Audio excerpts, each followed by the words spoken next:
Esta es la segunda parte de una serie que acabamos de iniciar titulada ¿Cuándo iniciará la tribulación? Si lo quieren apuntar para que continúen con esta serie, esta es la segunda parte. En la primera parte que compartí hace algunas horas, pues di un panorama geopolítico de toda la situación que ha suscitado la invasión a Ucrania, la alianza rusa, China, iraní y Turquía, profetizada hace 2700 años, la forma como el mundo se ha desarticulado a tal grado donde pues ya realmente la gente están como borreguitos, siguiendo todo lo que se les dice, sin investigar, sin usar el sentido común, sin consultar con expertos acerca de todo lo que está pasando. En fin, vivimos un mundo muy difícil. Y una de las cosas más importantes es que la Biblia nos revela que vendrá sobre el mundo un periodo de tiempo de terribles catástrofes. No son comparables con nada de lo que en toda la historia, escuchen esto, ni siquiera con el diluvio universal de los tiempos de Noé. Porque vino el diluvio, ¿verdad? Y murieron inmediatamente todos los seres humanos, menos 8 personas, Noé, su esposa, sus 3 hijos y las 3 esposas de sus hijos. Pero lo que se viene en el mundo se compara en la Biblia con los dolores de parto de una mujer. Cuando una mujer entra en dolores de parto, ya casi al iniciar el 9º mes, vienen dolores, van aumentando hasta que se rompe la fuente y llega la criatura tan esperada con el último dolor. Cristo comparó estos dolores de parto como se iba a llevar a cabo o como se iba a suceder los elementos geopolíticos, filosóficos, religiosos en el planeta Tierra antes de que Él venga por segunda vez. Y Cristo nos enseña, y sus apóstoles también, muy claramente que debíamos mantenernos vigilantes. Dice en Lucas 21:30 en adelante, para que sean dignos de escapar. ¿De escapar de qué? Pues de la tribulación. ¿De qué otra cosa vamos a poder escapar, verdad? Porque hay personas que enseñan que la iglesia va a atravesar la tribulación. Pero cuando este estudio nos va a ayudar a ampliar nuestra capacidad de comprensión teológica y bíblicamente para entender que es imposible que la iglesia atraviese la gran tribulación. Nos vamos antes. Tal vez ahorita saliendo, tal vez ahorita en la noche, mañana, la semana que entra, no sabemos el día y la hora, pero ya los cascos del Apocalipsis se encuentran sonando en el cielo. Y ya la voz del novio está gritándole a la novia: vengo por ustedes, prepárate, porque muchos en ese momento me dirán: Señor, Señor, y les contestaré: yo nunca te conocí. Hablamos lenguas, hicimos milagros. También los demonios pueden imitar los dones y pueden imitar los milagros. Nunca los conocí porque nunca hicieron mi voluntad. ¿Y cuál es la voluntad de un cristiano?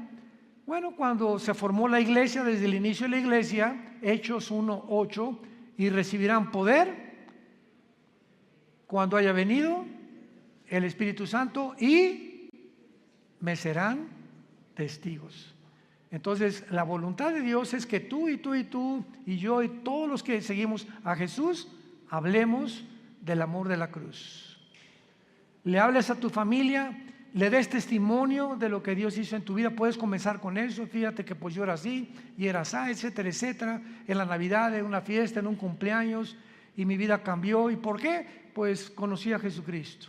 Oye, pues yo también sigo a Dios, etcétera, etcétera. Y le contestas tú: ¿a cuál Dios? Los hindúes tenían 6 millones de dioses. Entonces la gente tiene muchas escapatorias, ¿verdad? Yo sigo a Jesús. Una vez le pregunté a una persona y le dije: ¿a cuál? ¿Cómo que a cuál? Le dije: mi cuñado se llama Jesús. O sea, dice, seguimos a Jesús. Bueno, hay cantidades de Jesuses, ¿no? Y el Jesús de la Biblia es otra cosa. Entonces vamos adiestrándonos para prepararnos para estar mejor listos para estos tiempos que vivimos. Muy bien. Muchas personas creen que el rapto de la iglesia va a ser el inicio de la tribulación. O sea, desaparecemos del mundo millones de personas y en ese momento comienza el anticristo a confirmar un pacto con los judíos y con varias naciones árabes. Sin embargo, no es eso lo que enseña la Biblia. El principal propósito de la tribulación, y la tribulación no se inicia con el rapto de la iglesia. Podemos irnos, por ejemplo, hoy en la noche en el rapto de la iglesia, viene Cristo mañana por nosotros, y pueden pasar un mes, 2 meses o tal vez un año cuando comience la tribulación. Entonces no necesariamente viene el rapto e inmediatamente comienza la tribulación.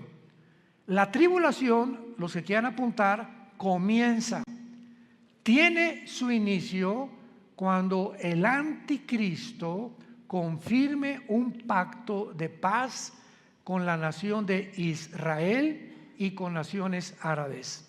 Abran sus Biblias en el libro de Daniel, capítulo 9, versículo 27. Daniel 9, versículo 27. En este capítulo 9 de Daniel, de los versículos 24 al 27, se encuentra la famosa semana 70 de Daniel.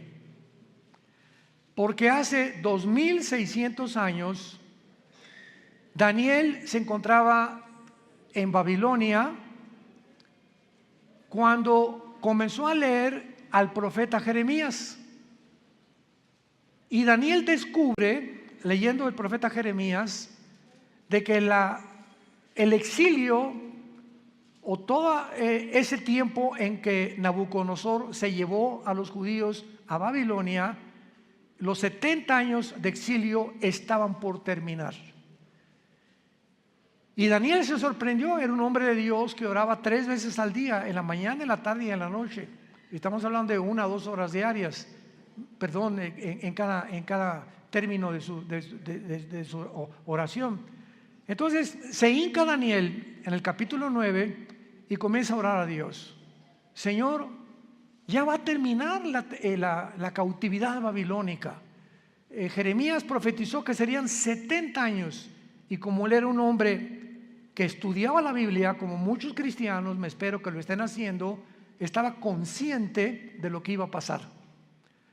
Entonces Daniel, después de orar, Dios le manda un ángel y el ángel baja del cielo, y antes de que el ángel llegue a Babilonia o a donde estaba Daniel, Satanás envía a otro principado, al principado tal vez de Grecia o de Persia, para impedir que el ángel que mandaba Dios llegara a la tierra y le diera a Daniel el programa o la respuesta de cuánto faltaba para que Dios terminara con la nación de Israel.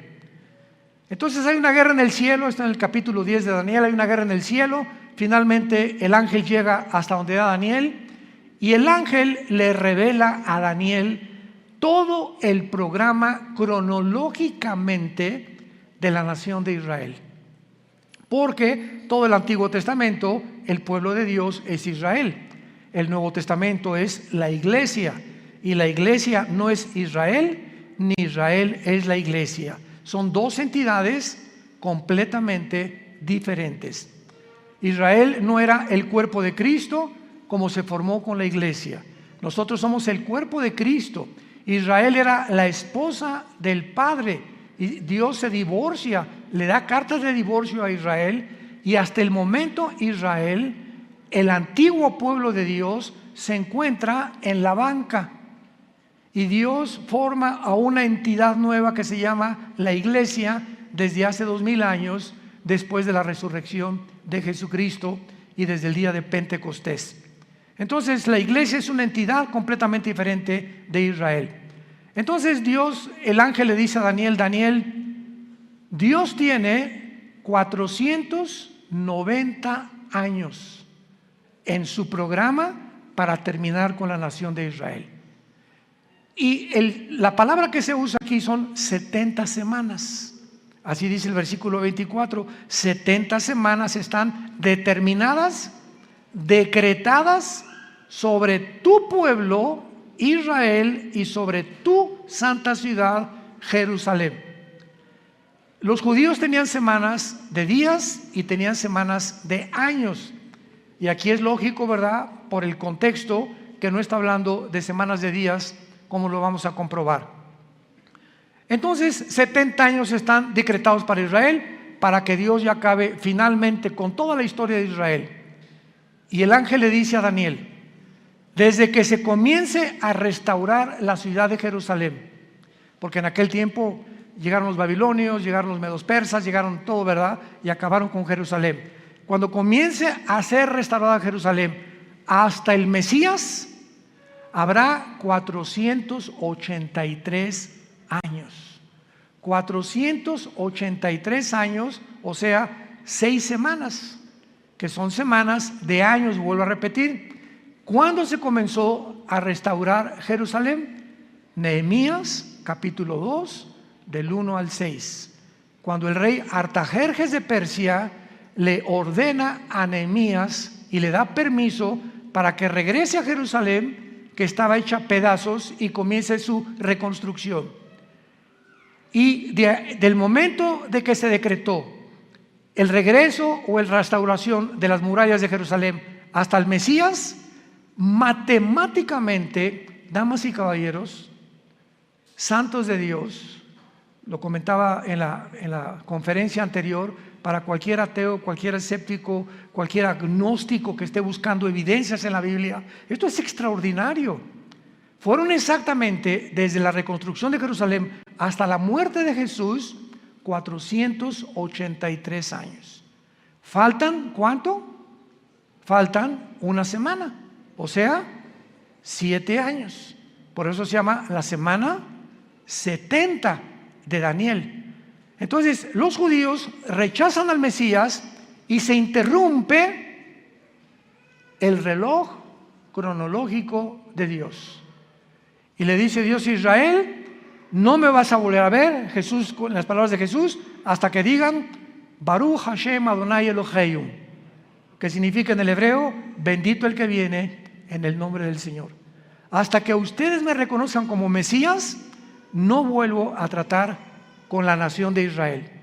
Entonces Dios se vuelve y forma una nueva entidad llamada la iglesia.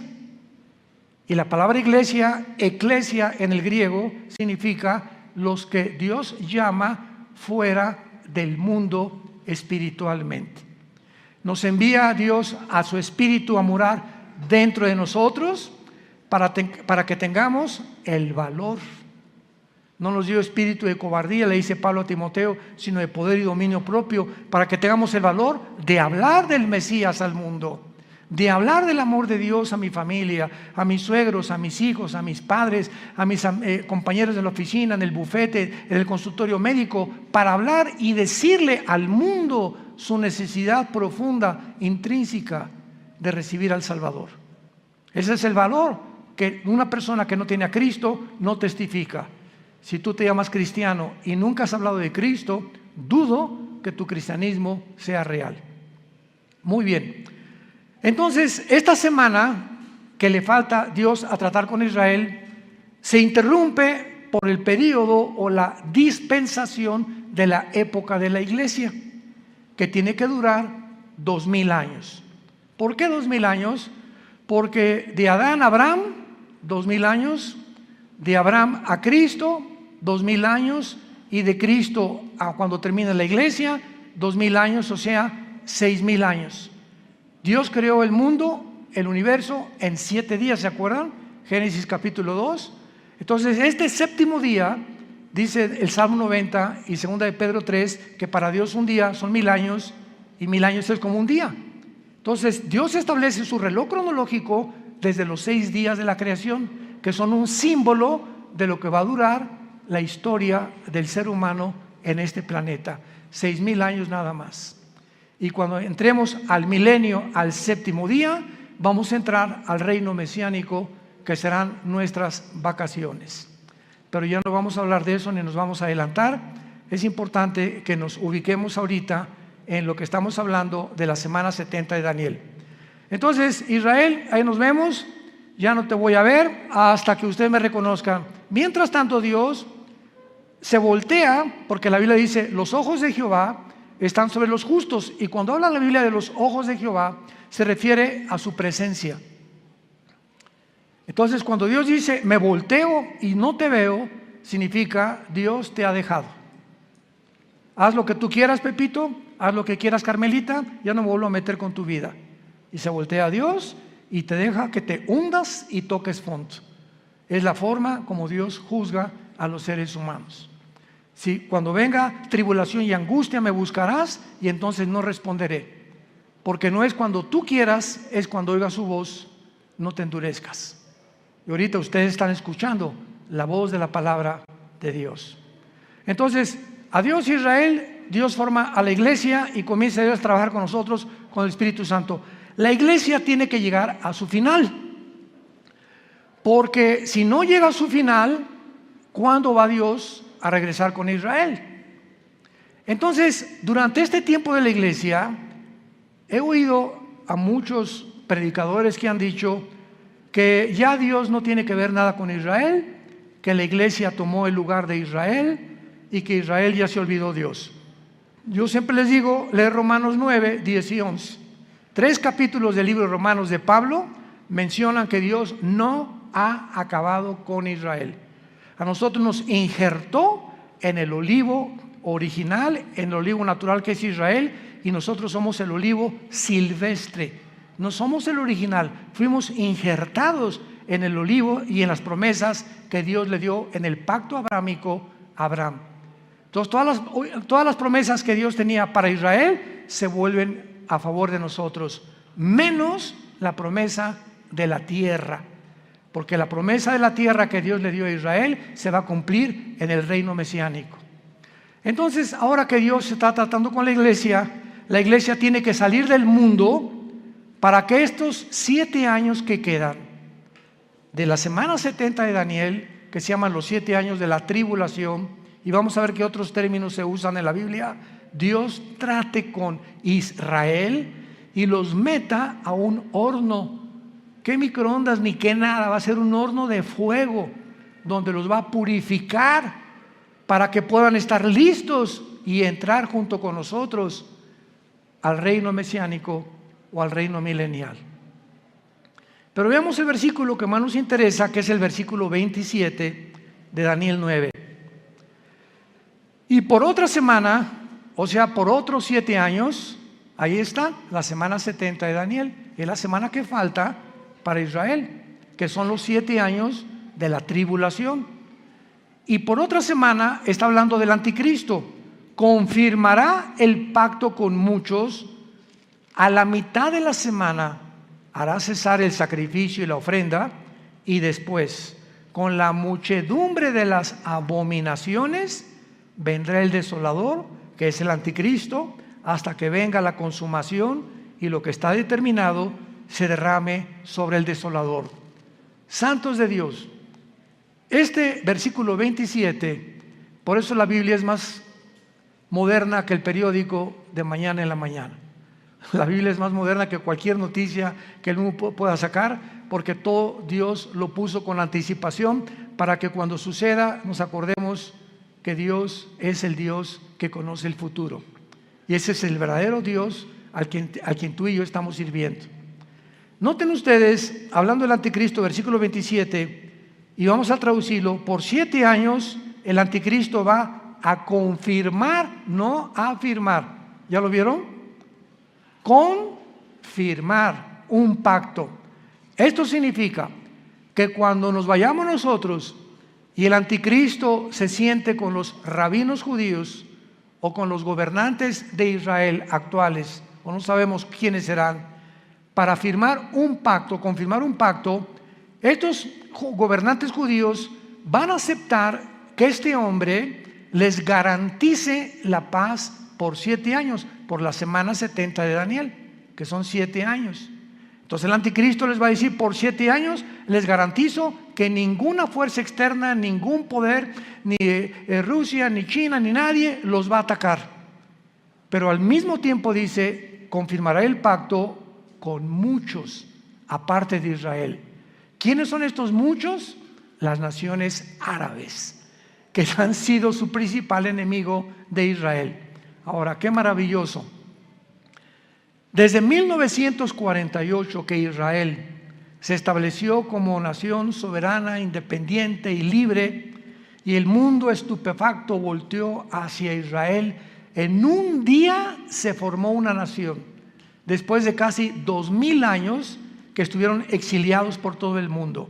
Entonces, esto es impresionante, porque desde 1948 hasta principios de este siglo, síganme con cuidado, hasta principios de este siglo, solo dos naciones árabes habían firmado pactos de paz con Israel: Jordania y Egipto, que todavía permanecen estos paz con Israel.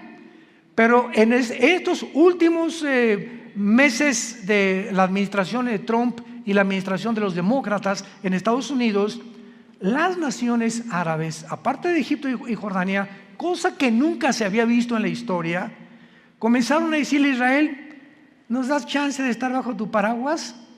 ¿Qué? ¿What? ¿Nos das oportunidad de que quedemos bajo su protección? ¿Cómo? ¿Qué hizo que las naciones árabes comenzaran? Bahrein, los Emiratos Árabes Unidos, Sudán, Marruecos, le estén pidiendo ayuda a Israel a entrar en lo que se llama el Acuerdo de Abraham, que firmó Israel con los Emiratos Árabes, con Bahrein, puras ciudades árabes, y últimamente ya son casi 6 o 7 naciones árabes que están bajo el paraguas de Israel por causa de Irán. Porque Irán comienza a bombardear a Arabia Saudita hace 1 o 2 años, a sus pozos petroleros, y Estados Unidos no interviene, ni tampoco Israel, porque Israel no tiene ningún pacto con Arabia Saudita, es la nación más grande de toda la península arábica. Entonces se dan cuenta los árabes que si Estados Unidos no los protege ya, solamente les queda la aviación y el ejército de Israel, que es el ejército más poderoso del mundo entero. Así de chiquititos, pero bien picosos. Entonces comienzan a pedirle ayuda a Israel: oye, vamos a un acuerdo. Israel feliz, ¿verdad? Porque ahora Israel les da protección y se están protegiendo más y más y más. Y cuando dice que el anticristo va a firmar con Israel y con muchos, ya son 7 naciones árabes las que han firmado el Acuerdo de Abraham. Falta Arabia Saudita. Y Arabia Saudita, ahora que vino el presidente Biden a Arabia, todo el mundo, primero fue Israel, después fue Arabia, todo el mundo estaba esperando porque él venía a eso. Pues vamos a convencerlos de que firmen y se unan a Israel. Pues el jeque de Arabia Saudita le dijo al presidente Biden: no vamos a firmar ningún tratado de paz con Israel, porque tenemos una sola condición: cuando Israel haga la paz con los palestinos y Israel le permita a los palestinos poner un estado palestino dentro de Israel, firmamos el Acuerdo de Abraham, cosa que los judíos nunca van a hacer. Así que le están pidiendo, ¿verdad? Algo que está completamente en contra de la misma política de hace más de 75 años que se formó Israel, para que ellos permitan que los palestinos formen un estado dentro de Israel. Imagínense, ahorita están los palestinos en la Franja de Gaza, están en el Banco Oriental, en Jericó, y están en la frontera con Galilea, en las colinas del Golán, Siria, apuntando los cañones contra Israel. Entonces imagínense que en México haya 2 Méxicos. O sea que la península de Yucatán y Chetumal, etcétera, etcétera, le digan al presidente: pues nos independizamos del gobierno mexicano, pero vamos a estar dentro de la República Mexicana, pero con 2 gobiernos. Vamos a hacer completamente 2 gobiernos, y va a haber 2 gobiernos dentro del mismo terreno geográfico de la República Mexicana. Pues esperamos guerras, ¿verdad? Esperamos siempre haber problemas, porque pues ¿cómo vamos a poder estar 2 presidentes gobernando el mismo terreno geográfico que nos pertenece desde hace miles de años? Entonces Arabia Saudita está ahorita completamente descansando, ¿verdad? Está en pausa hasta que Israel le conceda a los palestinos tener una nación dentro de Israel, cosa que va a suceder. ¿Dónde lo encontramos? En el libro de Joel, en el Antiguo Testamento.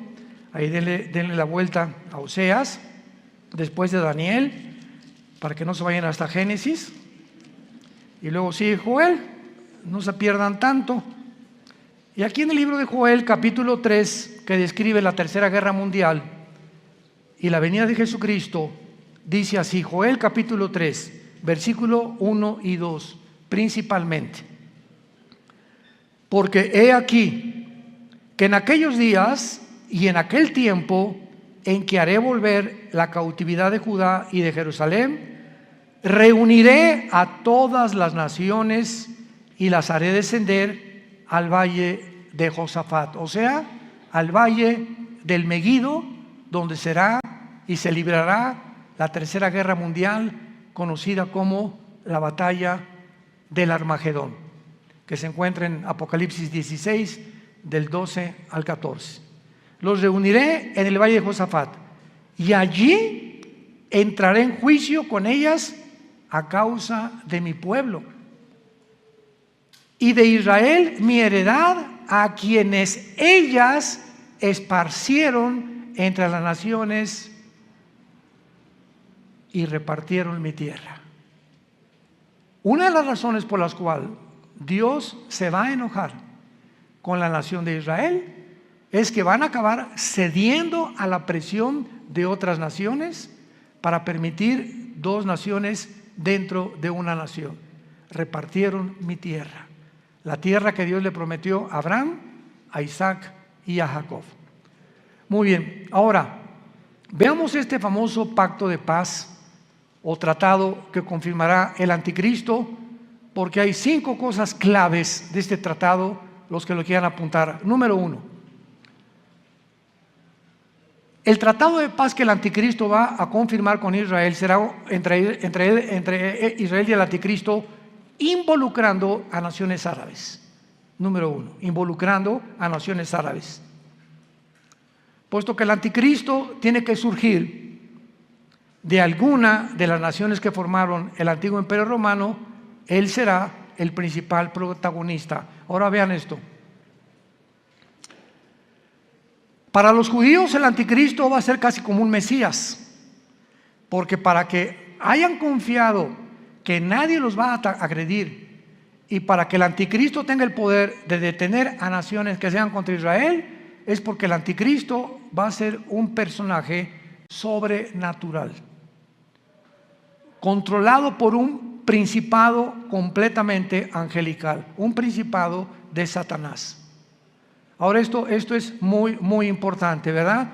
Porque él va a ser el principal protagonista y él no va a permitir que nadie los ataque. Antes de que el anticristo firme este tratado, va a haber 2 guerras en Israel, que están mañana en el periódico delante de nosotros. La primera es la del Salmo 83. El Salmo 83 profetizó hace 3000 años que las naciones árabes que forman el círculo cercano a Israel, Egipto, Jordania, el Líbano, Irak y Siria, van a tratar de aniquilar a Israel por segunda o tercera o cuarta vez. Lo intentaron en el 48 cuando regresaron. Al otro día, cuando el primer ministro de Israel proclamó Israel como un estado libre y soberano, los atacaron al otro día, el 15 de mayo de 1948. Los volvieron a atacar en 1956. Los volvieron a atacar en la Guerra de los 6 días, 1967, junio del 1 al 7 de 1967. Y los volvieron a atacar en la Guerra de Yom Kippur, 1973. Cuando Yasser Arafat formó el movimiento para la liberación de Palestina, jurando en el decreto que tienen los palestinos: nunca permitiremos que podamos tener un gobierno en Israel sin Jerusalén. Imagínense nada más. Todos los diplomáticos, el presidente Bush, el presidente Carter, el presidente Clinton, el presidente Reagan, el presidente Trump, el presidente Biden, le han dicho a los palestinos, bueno, les damos la mitad de Jerusalén y les damos aquí, les damos allá, y ellos dicen, no, toda Jerusalén. O sea, cosa, ¿verdad? Me río porque es una imposibilidad. Como dijo Benjamín Netanyahu, que tal vez próximamente vuelva a recobrar el primer ministerio en Israel, Netanyahu dijo, el día que realmente nuestros enemigos quieran que les demos Jerusalén, vamos a tener lista la operación Sansón, así se llama, la operación Sansón. ¿Qué pasó con la operación Sansón? ¿Se acuerdan de la vida de Sansón? En Números capítulo 3 en adelante. Bueno, a Sansón le sacaron los ojos, una mujer lo debilitó en sus fuerzas por andar ahí de rabo verde, ¿verdad? Y el Espíritu Santo lo abandonó a Sansón, se quedó sin fuerza, y entonces los filisteos tenían como un circo, lo pusieron lo empujaron, a ver tu fuerza, etc., y comenzaron a burlarse de él. Y ahí Sansón, en medio de este espectáculo donde todos se burlaban de él, los filisteos, le dijo a Dios, Padre, por favor yo te pido, como un último acto de mi voluntad, llévame a donde haya 2 columnas, porque Sansón conocía el teatro filisteo, para que yo pueda derribar este teatro. Y entonces unas personas que lo guiaron, ¿verdad?, lo pusieron debajo de las 2 columnas, y entonces Sansón muere junto con todos los filisteos. O sea, Sansón tenía el ministerio de acabar con los filisteos, y fue hasta su muerte que terminó con ellos. En su muerte terminó con su ministerio. Entonces los judíos le llaman Operación Sansón. Si nos atacan, morimos junto con ustedes. Tenemos la bomba nuclear. Entonces Israel nunca va a permitir una invasión. Hasta este momento no lo ha permitido, y siempre ha ganado. Y nunca Israel ha sido el que provoca a sus enemigos. Nunca él ha buscado la guerra. Siempre se ha defendido de las naciones árabes. Con esto, para que no haya malos entendidos, no estamos hablando que somos judíos, porque ahorita no hay judío, no hay griego, no hay gentil, no hay italiano, no hay mexicano. En Cristo, en la iglesia, todos somos iguales. Y ahorita los judíos tampoco son parte de Dios, están en la banca. Ahorita la iglesia son los ojos y el interés principal de Dios el Padre. Pero Dios va a regresar con ellos cuando la iglesia no está en el mundo. Esta guerra del 83 no tarda en liberarse, porque Irán sigue amenazando a Israel. Esta semana Israel bombardeó el aeropuerto de Alepo, donde encontraron que había aviones cargados de armas iraníes que estaban proveyéndoselas a los sirios para atacar a Israel. Entonces ahorita Israel anda, ¿verdad?, pero con los ojos abiertos, con sus aviones F-35 vigilando por todos lados que no haya movimientos de armas de Irán, principalmente a Líbano, a Siria o a Irak, porque son las naciones donde Irán tiene la supremacía. Irán ahorita sostiene a Hezbollah, el grupo terrorista más grande del mundo en el Líbano, sostiene a los yudis en Yemen, en la península arábica, y sostiene al grupo de Hamas en la franja de Gaza o en la franja de los palestinos. Así que Irán ahorita es el peligro número 1 del Medio Oriente, y es el que va a iniciar esta guerra para que ataquen a Israel. Muy bien. Después de esta guerra, que tal vez nosotros la vayamos a oír en estos días, porque ya no tarda ahorita con tantos viajes que está bombardeando Israel y a Siria e Irán, y van a tener que responder, y se va a armar un conflicto bélico muy grande. Israel va a volver a ganar, de acuerdo al Salmo 83, va a volver a ganar. Y después de la guerra del 83, viene la guerra de Gog y Magog. Ezequiel 38 y Ezequiel 39. En el Antiguo Testamento. ¿Cuál es la guerra de Gog y Magog? Cuando Putin vea que ya los judíos vencieron a los árabes, ahorita Putin está reuniendo a todas las naciones islámicas del mundo entero bajo su sombrilla. Y bíblicamente, en Ezequiel 38, las naciones que van a estar en la región de Magog. Magog es una zona geográfica que comienza desde Finlandia, el mar Báltico, baja por Ucrania. Ucrania pertenece a Magog, por eso nunca se va a salir Putin de Magog, de Ucrania jamás. Kirguistán, Uzbekistán, Kazajistán, Afganistán, Pakistán y todas las regiones del mar Báltico y del mar Negro que están al sur de Rusia, que se dividieron de Rusia en 1991, cuando el comunismo cayó, se perdió en Rusia, la Unión Soviética, el 30% de su territorio, que son todas estas naciones que ahora son independientes de Rusia. Pues Putin, su propósito es reunirlas a todas, y todas son musulmanas menos Ucrania. Todas son musulmanas menos Ucrania. Y todas estas naciones se van a unir después de la guerra del 83 para venirse en contra de Israel. Qué interesante que Putin tenga semanas buscando alianzas con todas estas naciones. Ya está en Kazajistán, acaba de salir de Kazajistán hace algunos días y va a comenzar a recorrer o a hacer una campaña para unir estas naciones y se cumpla Ezequiel 38 y 39, que será la guerra de la antesala de la guerra del Armagedón.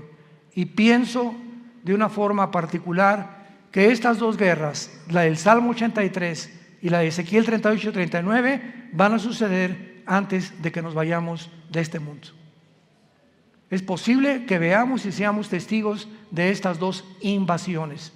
Y el anticristo, viendo que otra vez derrota Israel a Rusia, porque viene de Rusia con Gog y las naciones musulmanas, entonces el anticristo va a ser el papucho de papuchos. Y ya no va a haber nadie que le pueda hacer frente en el mundo entero, porque ya acabó Rusia, ¿verdad? Ya acabaron las naciones árabes el primer ciclo, los musulmanes ya no van a tener el poder para poder atacar a Israel. Y entonces el anticristo va a erigirse como el dictador número uno del mundo entero, y el anticristo va a unir a Europa con el Medio Oriente. Se van a formar dos continentes, Asia, Medio Oriente y Europa, en una mezcla. Daniel capítulo 7, los 10 cuernos y los 10 dedos de la estatua de Nabucodonosor, y de entre estas 10 naciones, 5 de Europa y 5 del Medio Oriente, dentro de una de ellas, Daniel 7 dice, surgirá el anticristo. Así que no especulemos que el anticristo es el Papa, o que Obama tiene cara del anticristo también, o que el príncipe Felipe por aquí por allá, o que Gorbachov se murió hace 3 días, así que tampoco podía ser el anticristo. Decían que porque tenía un lunar aquí era el 666. Bueno, ha habido tantas especulaciones, ¿no? Nunca sabremos cuándo va a surgir el anticristo hasta que oigamos. Pongan atención, santos de Dios, hasta que oigamos. Se formó un G10, ahorita hay un G7. 5 naciones de Europa, viendo que ya no pueden subsistir por el gas que Rusia les está impidiendo tener ahorita, el invierno de este año en la Unión Europea, ha aumentado el gas en cada nación de Europa 10 veces más. Entonces Europa se encuentra hundiéndose económicamente, y ahora sin gas, porque Rusia le está cerrando ya la llave por haber tratado de ayudar a Ucrania. Va a quedar Europa tambaleándose, ¿verdad? Y no hay mejor caldo de cultivo para un dictador que cuando una nación está en problemas, como lo fue para Adolfo Hitler. Adolfo Hitler en 1932-33 acaba de pasar la Primera Guerra Mundial, perdió Alemania en la Primera Guerra Mundial. Vino el caos económico en los 30s, donde la gente se está muriendo de hambre, y en medio de este caos Alemania estaba llena de comunistas, porque el comunismo comenzó en el 93 con los bolcheviques, con Lenin. Estaba sin trabajo, no había fábricas, y llega Hitler y crea la Volkswagen, que significa el carro del pueblo. Fernando Porsche fabrica los primeros carros Porsche, hace fábricas, saca Hitler a los comunistas de Alemania, y pues decía la gente, este es el hombre que estamos esperando. Siempre el engaño del populismo, ¿verdad? De los gobiernos populistas. Este es el que estábamos esperando. Porque siempre, desgraciadamente, estamos esperando un hombre que nos saque del hoyo. Y no hay nadie que nos pueda sacar más que Jesucristo, el Hijo de Dios, nada más.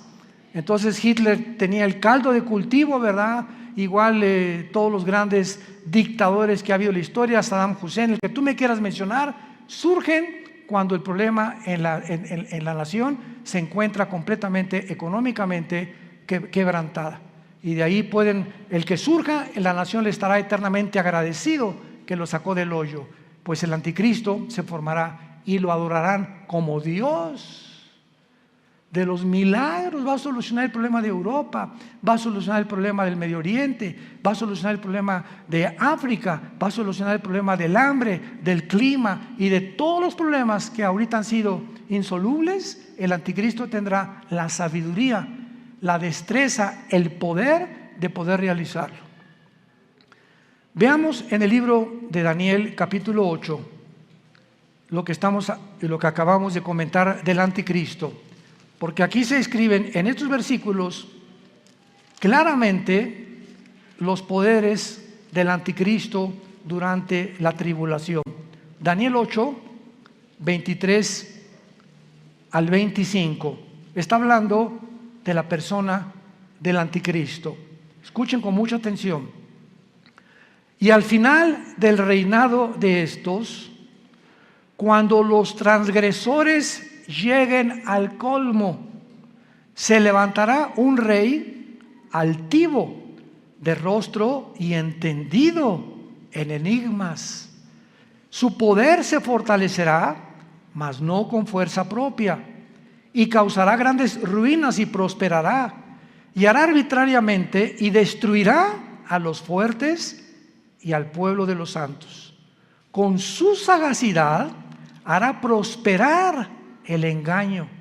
En su mano y en su corazón se engrandecerá y sin aviso destruirá a muchos y se levantará contra el príncipe de los príncipes, pero será quebrantado, aunque no por mano humana. Rápidamente, para terminar, resalto estas características. En primer lugar, el poder del anticristo no será de él. Su poder se fortalecerá, mas no con fuerza propia, y lo explica Apocalipsis capítulo 13. Y Satanás le entregó su autoridad y le entregó su poder y le entregó su sabiduría al anticristo. Por eso dice, su poder se fortalecerá, pero no de él. Todo lo que él haga será porque estará completamente poseído por principados demoníacos. En segundo lugar, dice el versículo 23, que va a ser un rey altivo de rostro y entendido en enigmas. Apunte la palabra en hebreo, enigmas, que es chida. No chiro, chida. C-H-I-D-H-A, chida. Escuchen lo que significa la palabra chida.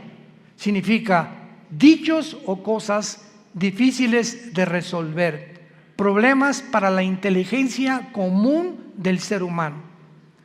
O sea, que él va a tener una capacidad sobrenatural, científica, filosófica, política, religiosa, que va a asombrar a la mente más brillante que pueda en ese tiempo existir en el mundo.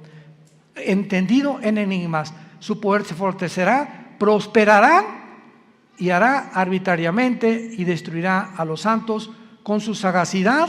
Esta palabra sagacidad es la palabra sekel en el hebreo, S y con K, sekel, apúntala, que significa inteligencia para resolver crisis. Con su inteligencia para resolver crisis hará prosperar el engaño. O sea, todo su reino será de engaño, de mentiras, de promesas falsas, porque a los 3 años y medio, en lugar de los 7 años, entrará al templo judío, les permitirá reconstruir el tercer templo a los judíos, los traicionará a los judíos y comenzará la persecución. Mateo 24, 15 al 20. Así que nos encontramos, hermanos, ante un panorama delante de nosotros que es muy claro, porque será un pacto firme el que va a confirmar, va a iniciarse con 7 años de falsas promesas. Les dará a los judíos el derecho de reconstruir el templo, y a los 3 años y medio profanará el templo, persiguiendo a los judíos y a los cristianos que queden en aquellos días. Tenemos ante nosotros una película, por eso se llama el Apocalipsis. ¿Saben qué significa la palabra Apocalipsis? Viene del griego descorrer la cortina, es lo que significa, descorrer la cortina. Dios en el Apocalipsis nos descorre las cortinas que nadie con su inteligencia natural o humana puede penetrar en el futuro más que el Dios de la Biblia. Nos corre y nos abre la ventana para que nos asomemos y nos diga: he aquí, vengo en breve. Dichosos los que lavan sus ropas para tener derecho al árbol de la vida, y para que sepan que en cualquier momento vengo por ustedes, y muchos se arrepentirán, se jalarán los pelos al darse cuenta que era demasiado tarde, porque nunca hiciste firme tu vocación y tu elección. La puedes tú hacer en esta tarde a través de la convicción que el Espíritu Santo causa en tu corazón. Oremos. Te damos gracias, Padre y Dios de Jesucristo nuestro Señor, el gran pastor de las ovejas, por el pacto sempiterno. Oramos que Dios te haga hacer, que te motive, y que tu pueblo pueda despertar, Señor, porque tu pueblo está dormido. Hay un engaño operando en el mundo entero ya, haciéndonos creer cosas que no son reales. Los medios de comunicación están llenos de mentiras, falsedades por todos lados, donde el mundo ya no sabe qué creer y qué no creer. Pero tenemos la palabra profética más segura, a la cual haríamos bien en estar atentos como una antorcha que alumbra en lugar oscuro, hasta que el lucero de la mañana salga en nuestros corazones. Gracias, Padre, por tan grande salvación, por esa cruz donde tu Hijo le pusieron espinas en la cabeza, clavos en las manos y clavos en los pies, y desangrando y agonizando, Él pudo expresar las palabras más sublimes que un hombre en ese estado pueda expresar: perdónalos, porque no saben lo que hacen. Pero en este momento tú ya sí sabes que Él murió por ti, para pagar por tus pecados, que fue enterrado, crucificado y resucitado a los 3 días, y que tú necesitas abrazar esa cruz hoy, que tu corazón está preparado, e invitarlo a tu vida como tu Señor y Salvador. Dile estas palabras desde lo profundo de tu alma, si quieres en este momento arrepentirte de tu vida y entregársela a Dios. Padre, te pido perdón por mi vida, por mis pecados. Creo que en esa cruz con tu sangre pagaste por ellos, y que a los 3 días resucitaste de los muertos. Y porque creo que vives, Jesús, te pido que entres a mi corazón como mi Señor y mi Salvador. Te doy gracias por la vida eterna y por lo que harás en los pocos días que me quedan de vida para hablar de ti, Señor. No perderé ninguna oportunidad ya en la vida de dar testimonio de tu gracia y amor en la cruz. En el nombre de Jesús. Amén. Gracias a Dios por esta palabra. Gracias a Dios por este libro maravilloso que Dios nos ha dejado. Ámala. Lee la Biblia, estudia la Biblia, memoriza la Biblia, medita la Biblia, día y noche. Y Dios te promete, el Dios que inspiró este maravilloso libro, que es un compendio de 66 libros, que Él te hará prosperar en todo lo que tú hagas, si tú buscas a Él y su reino en primer lugar. Y Él no es hombre para que mienta, ni hijo de hombre para que se arrepiente. Lo que Dios cumple lo va a hacer realidad en tu vida. pero tú tienes que apegarte, abrazar, arraigarte a esta palabra santa. En la mañana ábrela en los Salmos, en Proverbios, en Juan, léela 15 minutos, 20 minutos. Antes de leerla, Padre, abre mi corazón a tu palabra, dame entendimiento, Espíritu Santo. Ahorita vamos a comer todos, no están ayunando, ¿verdad? Y antes de comer, donde quiera que estés, ahora agarra a tu mamá, a tu esposa, que tal vez no habías hecho. Padre, gracias por estos taquitos de barbacoa. Gracias, Señor, por esta comida, en el nombre de Jesús. Y comenzamos ya a vivir una vida de agradecimiento al Creador y al que dio su vida en una cruz por nosotros. Antes de acostarte, Padre, gracias por este día. Me acuesto en paz, me acostaré y así mismo dormiré, porque tú me haces vivir confiado. Quiero dormirme como un angelito sin pensar en nada, porque mañana tú me dirás qué cosa tengo que hacer. Pero comienzas a experimentar una paz que sobrepasa el entendimiento, que nunca habías experimentado hasta el momento que recibes a Cristo. Hola, ¿sabías que puedes ver este video y otros dentro de nuestro canal de YouTube? Nada más recuerda suscribirte a nuestro canal y activar la campanita para que te puedan llegar las notificaciones cada vez que cargamos un video nuevo y puedas ser el primero en verlo y disfrutar de todo nuestro contenido.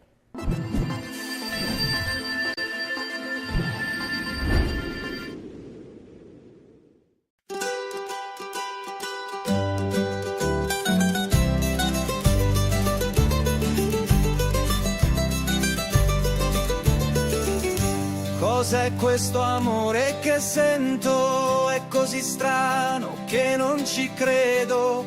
Cammino avanti e indietro, dal nulla sei entrata nel petto mio.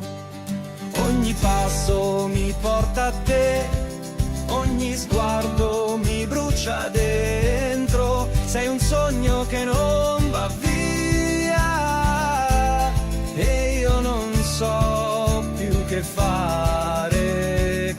Che l'amore mi sfugge, prendilo tra le tue mani, fermati, lo sento nel cuore, scappiamo via insieme a questo amore.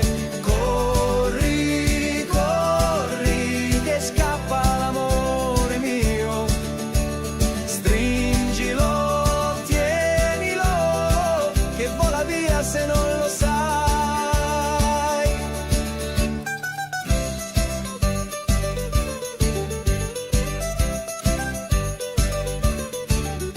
Cos'è questo fuoco che brucia? Da tempo guardo dentro me stesso. Se questo è amore sincero, allora vieni più vicino a me. Ogni silenzio parla di noi, ogni notte ti sogno ancora. Ma se davvero sei tu, non restare solo un pensiero. Che l'amore mi sfugge, prendilo tra le tue mani, fermati, lo sento nel cuore, scappiamo via insieme a questo amore.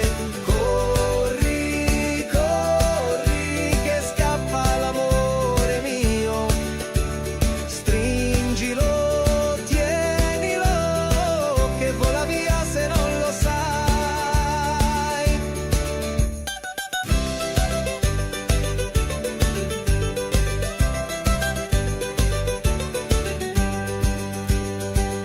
Se domani non ci vediamo, porta con te quello che siamo nel mio cuore.